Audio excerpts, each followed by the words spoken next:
Hi guys, Keith Arkham Farms.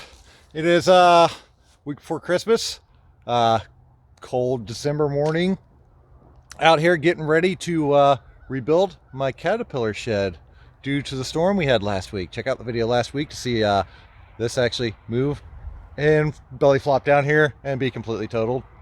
Also, caterpillar shed. I built this and did a video on it a couple years ago. Then during another video, make way for expansion, when I built that, I actually moved it over to, well, this location over here with the tractor. I think I did a video on that. I'm pretty sure I did, yeah. And then tied it down. Since then, it's blown over 2 or 3 times. It's looking really, really bad. And then that strong windstorm we had the other day, picked it up and belly flopped it. So I've already started taking it apart. Got a bunch of tin over here. I'm actually thinking about putting it back up here. There's a stake right about there, and I think there's one right about there. So I've got a bunch of caterpillar tunnel hoops. Gonna use those, put them together, dry some ground post, and let me show you.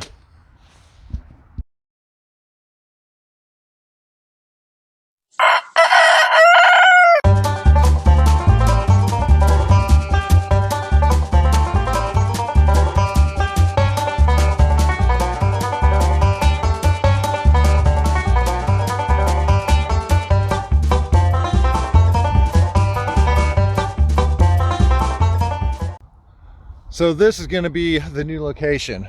I've got 2 corner pins driven right now. Those are at the actual full distance of the poles. I'm actually lining up after this T-post, which is actually lined up with another T-post out there on the other side of the orchard, so everything's nice and lined. I know this line is based off of this line over here, which this structure is built off of, and this greenhouse is built off of, and the rest of the farm's laid out off of. So this is one thing that's very important for me, is actually keeping everything at least squarish. So when I shoot overheads, I don't have a building like this and then another one like this and everything like this, and it's all crooked and mismatched. Actually, it looks like I tried, which I have been, because I've been laying this thing out forever. Easiest way to do it, line of sight, you look in between, can I do it? This post and the next post, and then you come down, and then I lay out that. Same thing down here. I eyed this one down, this post and that post, and just doing 2 markers. You can put a 3rd marker out and continue to move with 3 posts, and you can draw a straight line for as far as the eye can see. So from here, since I'm using the caterpillar hoops, that'll give me 14 foot. I'll measure off 14 foot over this way and find the diagonal of 11 and a half and 14. 11 and a half because my tin is 12 foot long. So I'm going to set my post at 11 and a half. That'll give me a little bit of overhang on each side, a little bit of wiggle room, because I know that tin's not exact. It's old barn tin. But it worked just fine. It wasn't very even. Well, it didn't leak that much, even though it was just wholly old barn tin that's been taken on and off things multiple times. So, like I said, the next step, I'll lay out some tape measures and I'll show you how to find the next one. Okay, so there we are. I'm up here in the corner. So to find out what the diagonal is of a right triangle, you've got a squared plus b squared equals c squared. The a squared is the leg I was just showing you down here, which is the 11 and a half. The b squared is the 14 foot across, and it gives me my c squared, which is my diagonal, which would be from this pin back to this one behind me here. So in order to do that, just do some math of magic.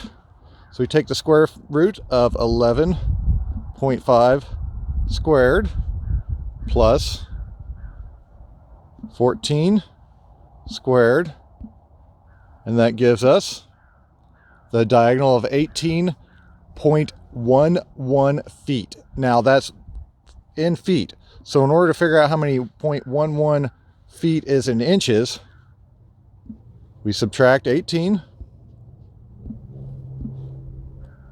So we've got our 0.11 of a foot, and we multiply that by 12 inches because there's 12 inches in a foot.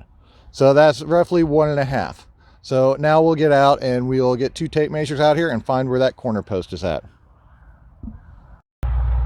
So this is my 14 foot. This is my 11 and a half. My diagonal turned out to be 18 foot 1.5 inches. So I cross those 2 tape measures there, and that's where I drive my pin. I can do the same thing back here for this pin, or I can just measure off 14 foot here and 11.5 foot here. Where they intersect is where that pin drops. This diagonal from where that new pin will be over to here should be the same as this one. If you don't want to do the math, you can just simply move these until your diagonals are correct and these numbers stay the same all the way around, so you have a square. So now this last corner post here, 14 foot off of here, 11 foot off of there, the one that we just set, and then this diagonal here should be, well, to here should be 18 foot 1.5 inches, just like this diagonal from here to here was. So I've got them all laid out, but here's one thing I'm real big about out here as well. Not only keeping everything square with everything else on the property, but also not depleting my views by putting a building in the way. Specifically why that building was built there, and why I'm not going to put the new prop house next to that on the old plot there. Instead, I'm going to put it down there because I'll ruin my view. Same thing here. I get a lot of beautiful sunset photos right through this section. So I have to consider that and make sure that I'm not going to destroy those in the process. So I'm going to watch it from here, and I'm going to go up on the front porch and take a look and see where those stakes are at. Also go in the living room, which those windows are right there, and make sure I'm not ruining views. From there, if I'm happy with it, I'll start getting posts in the ground and start building. So I found it easiest to drive these pieces into the ground, which are my chain link, they're line post cut in half, 4 foot sections. Get a big giant electrical wood boring bit, 18 inches, ½ inch, drive that down the ground all the way. Works really good when the ground's wet. That way it gives you just a little bit of hole where the metal comes through to squish in, it doesn't hang up. From here, set our post with post powder. This is my highest point on this shed. So I'm going to start here, and then I will level them all off of here. So the actual tops of the posts are level all the way around. Do that until I have all the posts set. Okay, so got all of my posts set, got them all leveled up. We went off the highest one here, drove that down. As you can see, kind of knurled the edge around, but that's just fine. Then went through, and these are 3-piece hoops. Put them together. We got 1 tech screw in them each. It's pretty simple. You just do that on the ground. And we walked them over, and we slid them down into the post. Started with the back one here, which seemed to go down the easiest, and it has the less amount of knurling on it, so we could adjust it a little bit. Went to the next one. Turned out we had to raise this one up just a little bit. So what I'm doing is using that 2x4 right there, and I'm putting it on top of the hoops and getting the tops level. Same thing down here on the bottom. We went through and leveled the tops of the ground post all the way around as well. So from here, we're going to level the front hoop, and then I'm going to put 2 screws in each of these to connect them. One way, one way the other way, and I'll show you that here in just a second. Okay, so went through, we tech screwed 2 screws into the hoop to the ground post. Then I went up top, put in a temporary ridge, got clamps on both sides, made that the exact same length as across the side, which on my case is 11 foot 7 inches. Same thing up top. Also put a couple screws on both sides of this post to hold this dead center. Also went through and pulled, you can't see that at all, I got a string line right here, pulled that across, and then went from the top, weight on the end of a string, plumb bobbed it, went to the back here, brought it into plumb. It's got a rope going down, tied to a piece of rebar. So now we are plumb and we are straight, well, even across the top, so basically the whole thing's square. Now we can start tinning.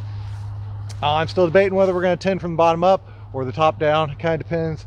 I think we might be a piece of tin or 2 short compared to the old shed, so I'm going to work on this for a little bit, and then I don't know, shoot a time lapse or something of throwing the tin on this thing. It's almost done. So here's basics of how I hold my tin up. Use a clamp both sides, clamp it. I'll put a screw,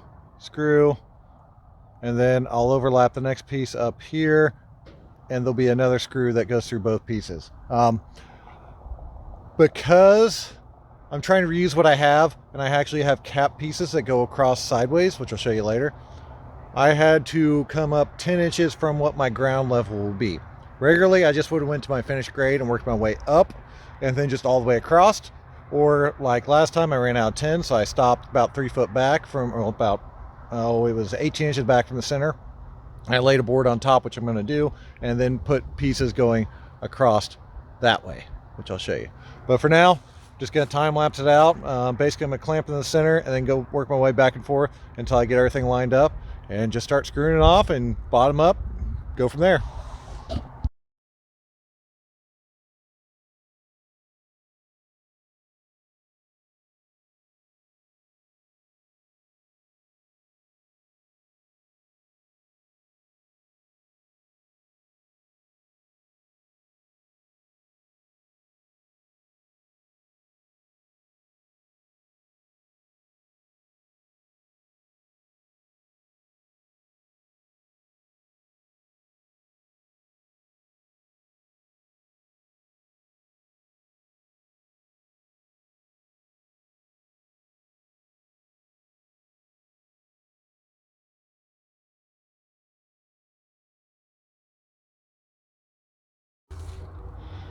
So, all in all, not too bad for a one-man operation.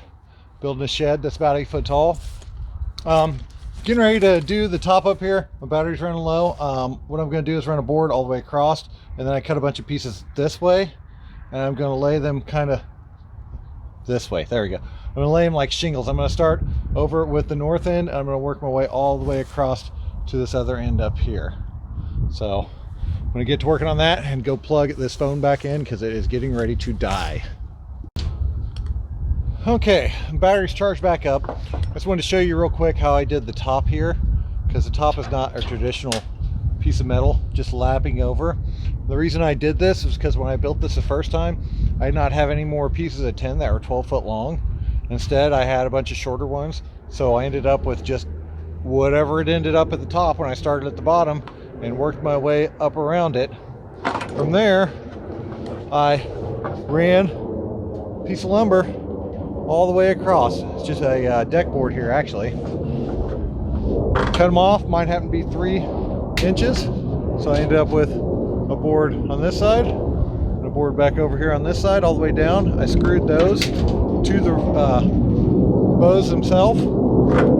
Then I went and started at the south side and then just laid them kind of like shingles, one after the other, working my way across, lapping them. That way, when we get snows out of the north, the wind blows across, it won't want to go underneath them. Yeah, I know there's holes in this as you use tin, whatever. It is what it is. But that's a thinking behind that. I'm going to finish up screwing down this last one, and then we'll be done for the day. Okay, so I have resurrected the Caterpillar shed. All the same tin, new hoops, same ground post, but the ground post I never got back in the first place. That's why it blew over and it died. Looks pretty good. I got more gaps here. I'm actually going to drill and popper those together. Not today. Another thing I'm thinking about doing is got the 10-inch gap down here. Kind of what I'm considering is just getting another piece of deck board, so that gives me 6 inches, screwing, going right up underneath there and screwing the tin into it, and then from here down backfilling with this big giant pile of dirt that's right here. That way I bring the floor in there up. The drainage from this whole entire area up here will go around it. I don't have to worry about this drainage coming through it. And then the next step will be I'm going to put a back wall in it and put a front wall. I have an old 7.0 garage door. I think it's 8x7. I'll have to go look at it. But I'd like to put that on the front too. But that is all for another day. So, hope y'all like what you saw today. If you did, don't forget to like and subscribe. Thank y'all. Have a good day. And I'm going to roll some pictures of this thing in action through the different videos that it's been featured in.